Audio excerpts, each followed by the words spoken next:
Wavuvi baada ya kuvua samaki wakawa wanachambua nyavu zao. Sasa bwana akaona jiwe fulani, mzee akalitupa ile jiwe.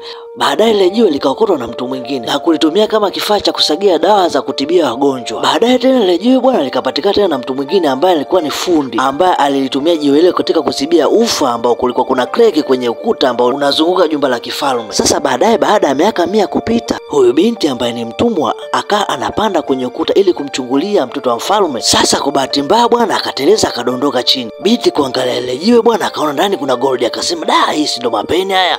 Basi akaanza kulipasua ile jiwe bwana. Ghafla kwenye ile gold bwana likatoka dubwana bwana. We! Binti si akazimia bwana, akaona hiki kitu gani hiki? Basi bwana ile jini bwana likamdaka, likatumia uchawi bwana kumwamsha yule binti bwana, likamuuliza sasa, kuanzia leo mimi ni mtumwa wako na unatakiwa ufanye machaguzi matatu, yani 3 wishes. Basi bwana binti bwana chaguo la kwanza bwana akasema kwamba anataka aolewe na mtoto wa mfalme. Basi bwana baada hapo bwana jini akafanya mambo yake bwana. Kweli bwana ombi likatokea kama vile binti alivyotaka bwana. Basi bwana baada hapo jini akamshauri kwamba inabidi hii chupa aifiche kwa makini mtu yote asiione. Basi bwana baadaye binti akafanya chaguo la pili, second wish. Akaomba kwamba anataka apate ujauzito na azae na mtoto wa mfalme. Sasa bwana baada binti kupata ujauzito bwana akaanza madharau, yani akaanza kuwa msumbufu kwa queen ambaye ni malkia wa mfalme. Hapo alibugi aisee. Basi bwana yule malkia bwana akaanza kumshawishi mfalme kwamba mwanao Prince anataka kukupindua wewe kwenye ufalme wako. Sasa bwana mzee akawa mpumbavu kumsikiliza malkia. Basi bila kufikiria mfalme akaamua muue mtoto wake. Sasa bwana jini akaenda kumwambia binti bwana inabidi afanye chaguo lake la mwisho ambalo ni la tatu kabla ya kukamatwa na kuuliwa ili aweze kumsaidia, lakini sasa binti hakuelewa, ikabidi akimbie kwenda kumtafuta Prince ili amwambie ukweli. Sasa bwana kumbe alifanya makosa makubwa sana. Kabla hata hajamfikia Prince walimkamata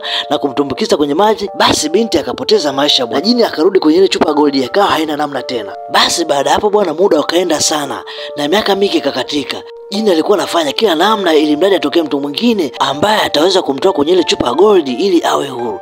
Sasa bwana siku moja bwana kukaa kuna kibonge fulani akawa anapita pale. Ghafla akateleza bwana, si ndo akavunja ile chupa bwana. Sasa bwana baada hapo bwana jini akatoka bwana akahuru, akamwambia bwana binti bwana nashukuru kwa kunifanya huru. Unatakiwa uombe machaguo matatu na nakuahidi kuatimiza hapo hapo. Basi bwana yule dada bonge bwana akaona kwamba huyu mchizi labda alikuwa anamtaka fulani, anataka uzuri wake. Basi bwana yule dada bonge bwana akamwambia jini bwana arudi kwenye ile chupa ya gold na ile chupa gold iende katikati ya bahari ikae kwenye kina kirefu cha maji. Basi bwana ile chupa ikaenda bwana. Basi baada hapo ikapita miaka zaidi ya 100. Leo tena huyu dada bwana baada ya kupasua samaki ndo akakuta hii chupa akajua ni gold bwana. Ghafla ndo akatokea huyu mwamba bwana. Basi bwana baada ya mwamba kutokea kama kaida yake akamwambia bwana binti achague machaguo matatu. Sasa lakini kwa binti bwana ikawa ni tofauti. Huyu binti bwana akataka kwanza huyu mwamba bwana aone ni jinsi gani dunia ilivyoendelea kwa sasa. Basi bwana safari kwa huyu binti mambo yalikuwa tofauti kidogo. Huyu binti alikuwa kama mwanasayansi fulani bwana. Sasa akamwomba ujamaa bwana yeye ombi lake la kwanza awe na knowledge fulani hivi ya kujua mambo ya kiulimwengu. Sasa bwana mchizi akamletea kweli vitabu vingi pale, lakini sasa ikawa ni ngumu binti kuvishika vyote. Sasa mwamba akafanya hivi, akatengeneza liquid fulani vya kimeujiza, akamwambia kunywa hiyo. Ukinywa hiyo basi vitu vyote vitaingia kichwani mwako. Basi bwana binti akatengeneza vingi sana vya kila aina, ikae kazi yake ni kuvinywa tu. Sasa bwana jini bwana akajikuta anampenda sana huyu mdada. Basi bwana binti akajikuta kwamba ana uwezo fulani kichwani mwake na anajua vitu vingi sana. Sasa akataka ombi jingine. Ombi hili bwana akataka kujua siri ya ulimwengu ni nini. Basi baada hapo bwana binti akawa ni simple sana kupata majibu. Akapiga mahesabu yake na ghafla bwana akapata jibu kwamba ni lazima atapata mtoto na huyu jini. Basi bwana kile kitendo kikamshangaza. Sasa kabla hajatoa ombi jingine bwana jini akamzuia, kwani bwana alijua akitoa ile ombi jini ndio ataondoka hata urudi tena, kwani jini alishaanza kumpenda huyu binti bwana. Lakini bwana binti akajikuta mtu mwenye hasira sana, akajikuta anatoa maamuzi ambayo hakuyafikiria na kweli kufanya vile bwana wishi ikatokea, na ile wishi bwana ikamfanya yule binti asahau kila kitu yani. Na jini akapotea na karudi alipotokea. Sasa bwana baada ya karne nyingi kupita bwana tunakutana na huyu mdada ambaye pia ni mwanasayansi ambaye anaitwa Althea. Althea bwana anakutana na vipanga fulani wakati alipokuwa anafanya mkutano fulani wa kuelezea historia na sayansi jinsi ilivyokuwa. Sasa baada ya mishemishe za hapa na pale akapita kwa duka fulani, akaona hii chupa yenye mistari ya pundamilia, akavutiwa nao, basi akaipenda na kuinunua. Sasa kesho yake asubuhi wakati anaoga, si ndo akaifungua hii chupa bwana, ikatoka dubwana ida. bwana imejaa kote kwa sababu sehemu ilikuwa ni ndogo. Ila bwana binti hakumuogopa, akamwangalia jamaa vipi. Sasa alifia akajaribu kuongea na mchizi, lakini akagundua kwamba huyu mwamba hajui lugha nyingine yote zaidi ya Kigiriki. Basi akaa anaongea naye na jamaa akamwambia kwamba wewe unaweza kufanya machaguo yako matatu, kwa maana kwa safari hii wewe ndio bosi wangu wa mwisho. Sitoweza kuishi tena kwa sababu nimeteseka sana duniani. Alithea alitafakari kidogo kabla ya kutoa chaguo. Akaanza kufikiria. Kwanza akabidi ashare historia fulani ambayo hajawahi kumwambia mtu yote. Akamwambia jini kwamba mimi kipindi nilikuwa mdogo nishawahi kuwa na mapenzi fulani na kijana ambaye alikuwa ni kama mzimu, kwani kijana hakuna mtoto ambaye alikuwa anamuona zaidi yangu mimi. Huyu kijana bwana alikuwa ananipa kampani pale nikiwa peke yangu, anakuja ananihusia, anipa ushauri na kuwa pamoja. Kwa hiyo alikuwa ni rafiki yangu wa kweli. Sasa bwana ikatokea siku moja ambapo nilifanya makosa. Kuna kitabu ambacho alinikabidhi. Sasa kile kitabu nikakichoma kwa bahati mbaya. Kuanzia siku hiyo sikuweza tena kumuona yule kijana. Kabla hajamaliza kuhadisia, ghafla mazungumzo yao yakaingiliwa na mhudumu wa hii hoteli. Baada ya yule mhudumu kuondoka, Alisia ikabidi aweke lebo fulani kwenye mlango ya kuonesha kwamba kwa sasa hivi hahitaji usumbufu aina yote.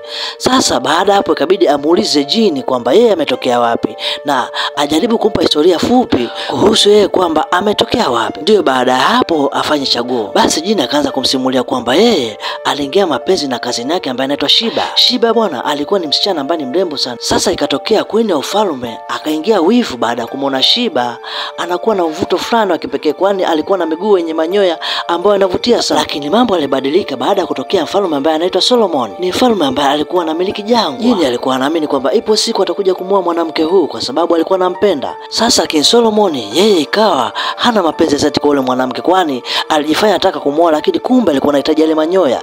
Basi baada ya kumkata manyoya na miguu akatumia uchawi aliyokuwa nao na kunifungia mimi kwenye chupa ya gold, na hakutosheka akaenda kunitupa kwenye maji, yani katikati ya bahari. Kiukweli niliteseka sana, yani kipindi chote niliishi ndani ya bahari nikimwomba Mwenyezi Mungu kwamba anisaidie niwe huru, lakini kwangu haikuwa rahisi na nilitamani kufa. Na kwa sasa hivi hakuna nilichobakisha zaidi ya kusubiria kifo changu. Basi baada hapo Alisia alimuonea huruma sana jini.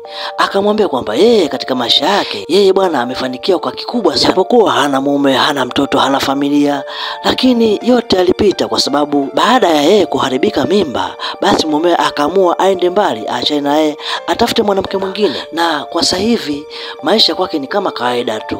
Maana maisha kwake yamekuwa kama kizungumkuti. Tangu nilipopewa talaka na mume wangu, kiukweli nimekuwa ni mtu ambaye siko kawaida. Na tangu siku hiyo nikawa ni mtu ambaye naipenda story, kujua mambo mengi, kujua huku na huku, hisia za watu, na nimejifunza kitu kwamba katika maisha bwana unatakiwa ujipende wewe kwanza na vingine vitafuata, kwa sababu duniani bwana hakuna ambaye atakuwa na huruma na wewe. Kwa mantiki hii inaonekana kwamba Alisia hawezi kufanya wishi yoyote, na sio kwa ubaya, ila hii ikawa ni changamoto kwa jini kwa sababu ni lazima afanye wishi ili jini aweze kuishi. Sasa bwana ikabidi jini ajaribu kumwelezea historia kwamba yeye ilikuwaje. Akaanza kuelezea kwamba baada ya kuishi baharini kwa muda mrefu, hatimaye wavuvi siku moja wakanitoa baharini na kunitupa nchi kavu. Ndio mwisho wa siku nikapata bosi ambaye ni mwanamke. Sasa huyu binti aliponiona kwa mara ya kwanza alinogopa na kuzimia. Na huyu binti alikuwa anampenda mtoto wa mfalme, na siku ya kwanza kuniona alizimia.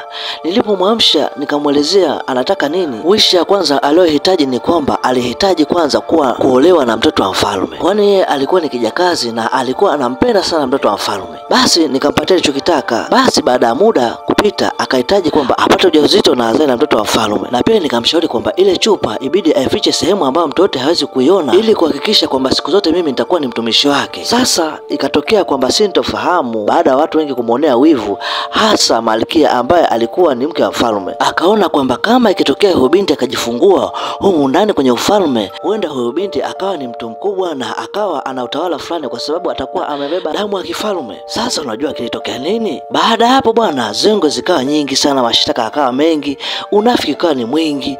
Basi kile kitendo kapelekea mfalme kukasirika na mwisho wa siku bwana kufanya maamuzi magumu. Siku ilipofika mfalme akamwita kijana wake na kutoa amri kwamba auliwe, na hakutaka kumsikiliza prince kwa lolote atakaloliongea, kwani aliamini kwamba mtoto wake ana hatia, kwani kauli yake ndio sheria pekee. Basi prince ambaye ni Mustafa akapoteza maisha. Sasa jini alipoenda kumhadisia mwanamke yaliyotokea, lakini binti hakutaka kumwelewa, kwa hiyo akashindwa namna gani ya kumsaidia na binti naye akapoteza maisha. Kwa hiyo ikawa hakuna namna nyingine, kwa sababu binti alikuwa hajafanya chaguo la mwisho, kakosa namna kumsaidia, na hatimaye mimi nikarudi kwenye chupa tena kusubiria bosi mwingine.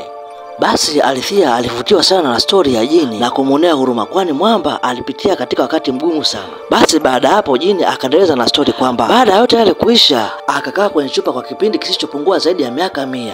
Sasa siku moja akatokea sultani fulani akagundua kwamba kuna bafu fulani ya siri ndani ya ufalme. Ikawa kwangu ni afadhali kwamba niliona kwamba huenda nikapata bosi mwingine, maana nilichoka kuishi ndani ya chupa. Lakini ikawa ni ngumu, kwani ilipita muda tena mwingi. Sasa baada ya muda mwingi kupita, ikatokea siku moja kuna binti fulani ambaye ni mnene sana. Yule binti bwana nikawa namfuata kwa nyuma, na kwa kipindi hicho alitokea mapinduzi na akaingia mfalme mwingine, ambao huyo mfalme bwana maisha yake yote alikuwa anaishi kwa kula bata na kufanya siasa nyingi, maana ufalme wake aliopata kimabavu. Kwa hiyo hakuona hasara, na hii ilipelekea ufalme kuyumba sana, kwani jamaa alikuwa anapenda sana zinaa. Yani kuhusu mademu, yani usimwambie kitu da. Bwana ufalme ni noma sana. Basi baada ya muda kupita tena, yule mfalme mlabata akaja pinduliwa naye, kwa sababu alionekana ni mtu ambaye hawezi kuendesha ufalme vizuri. Basi akatokea mbabe na kumtoa madarakani, na hapo ndipo nilipoona mwanga. Baada ya dada fulani mnene ambao anahusika katika ufalme alipoteleza na kudondoka sehemu ambapo nilifichwa, akanifanya nikawa free pale pale. Nikamwambia afanye wishes start na kuahidi kumtimizia pale pale, lakini cha ajabu huwezi amini, lakini yule mama bwana hakunipenda, kwa hiyo akanipa laana. Nikarudi tena baharini, kwani alinifikiria vibaya, kitu ambacho mimi sivyo, kwa sababu hakuelewa ujio wangu. Basi Alithea baada ya kusikia ile story ya jini, kikweli ilimvutia sana, na akaona kwamba kweli mwamba anahitaji kuwa huru. Lakini sasa akawa hajui namna gani ya kumfanya mwamba awe huru, na jini akamwambia bwana, ukifanya wishi mimi nitafanya jinsi unavyotaka wewe.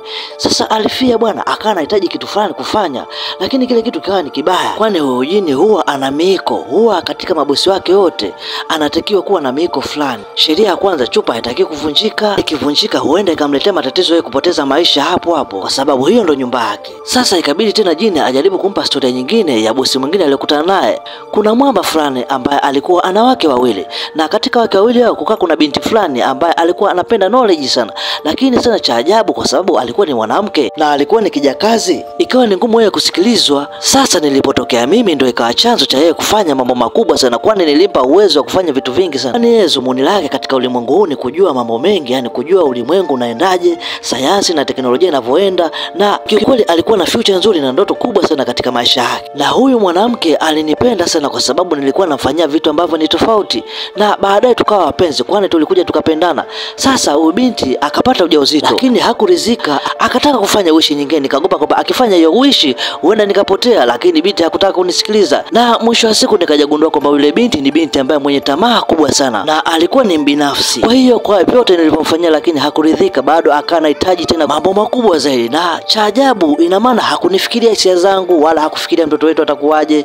Yeye alichokuwa nafikiria ni tamaa yake tu, kwani hakujua kwamba hichi kitu kingeleta madhara, na ikapelekea siku tukagombana sana. Mwisho wa siku akaamua afanye anavyojua yeye, na nikapotea, nikarudi tena kwenye chupa, kwani sikuwa na namna au uwezo wa kumzuia tena binti. Nilihuzunika sana, lakini haikusaidia, na hii kitu ilinifanya nikawa na huzuni kubwa, kwani nilipoteza mtoto na mwanamke niliyempenda. Tangu nilipoondoka ile siku, basi nilimfanya yule mwanamke asinikumbuke tena. Kwa hiyo ndio story yangu ya mwisho kabla sijakutana na wewe. Basi kwa stori ile Alithea akajikuta anampenda jini, akamwambia kwamba usijali, kama ulimkosa yule basi leo umenipata mimi. Jini akakubali ile wishi ya Alithea na hatimaye wakawa wapenzi, wakalala wote. Alithea alipoamka asubuhi, Alithea akajiandaa kwenda nyumbani. Sasa alipofika airport, ikawa ile chupa ameficha kwenye fuko, lakini sasa ikawa kuna ukaguzi pale airport. Akaogopa sana kwamba huenda hii chupa ikapata matatizo ikapasuka, lakini ikawa ni hofu yake tu, kwani ulikuwa ni ukaguzi wa kawaida tu kama vile wasafiri wengine wanavyofanyiwa wakiwa wanasafiri. Basi wawili hawa waliishi kwa amani sana katika maisha yao yote. Basi Alithea akiwa yupo kazini, jini akaa yuko nyumbani na akijaribu kushangaa ulimwengu.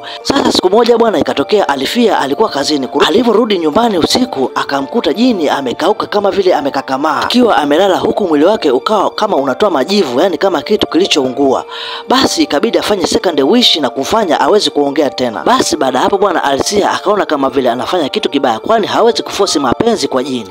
Ikabidi aamue kufanya chaguo la tatu, na chaguo la tatu hili alifanya jini awe huru. Basi baada ya kuongea vile, cha ajabu ile chupa ikapasuka pale pale na jini akawa huru na kupotea kabisa. Basi bwana, baada ya miaka 3 kupita, Alisia akawa tayari ameshamaliza kuandika ile story ambayo alihadisiwa na jini. Sasa siku moja akiwa amekaa anashangaa kumwona jini amemtokea tena kwa mara nyingine, na kwa safari hii alimwambia hawezi kumwacha tena kwani kile kifungo hakipo tena. Basi historia yetu ndio ikawa imeishia hapo. Tukutane tena kwa vigongo vijavyo.